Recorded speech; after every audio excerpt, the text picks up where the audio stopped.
les Québécois sont vus dans l'ensemble canadien comme une forme de trace résiduelle de ce qu'était le Canada d'avant le Canada.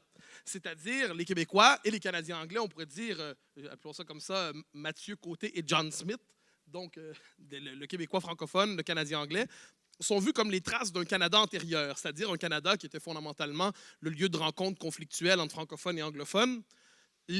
Aujourd'hui, le Canada, en fait, depuis 1982, s'est repensé un peu à la manière d'un laboratoire diversitaire. Il se voit comme la pointe avancée du progrès, la nouvelle étape dans l'histoire de l'humanité.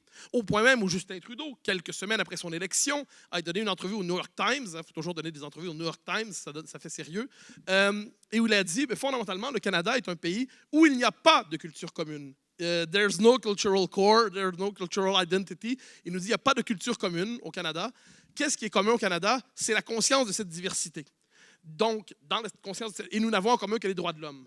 Le problème là-dedans, c'est que les Québécois disent, mais non, nous ne sommes pas une minorité parmi d'autres. Nous sommes un peuple à part entière. On n'a peut-être pas encore choisi l'indépendance, ça viendra, mais pour l'instant, nous ne sommes pas une minorité parmi d'autres. Nous n'avons pas pour vocation de nous dissoudre dans le broyeur multiculturel. Nous sommes une culture de référence. Nous sommes une culture de convergence.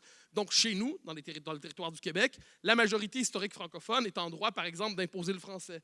La majorité historique francophone est en droit de définir ses propres codes d'intégration. Mais le problème, c'est que cette prétention-là, elle est contradictoire avec la légitimité multiculturelle. Parce que dans la logique du multiculturalisme, nous ne pourrions survivre qu'à la manière d'une minorité folklorique parmi d'autres.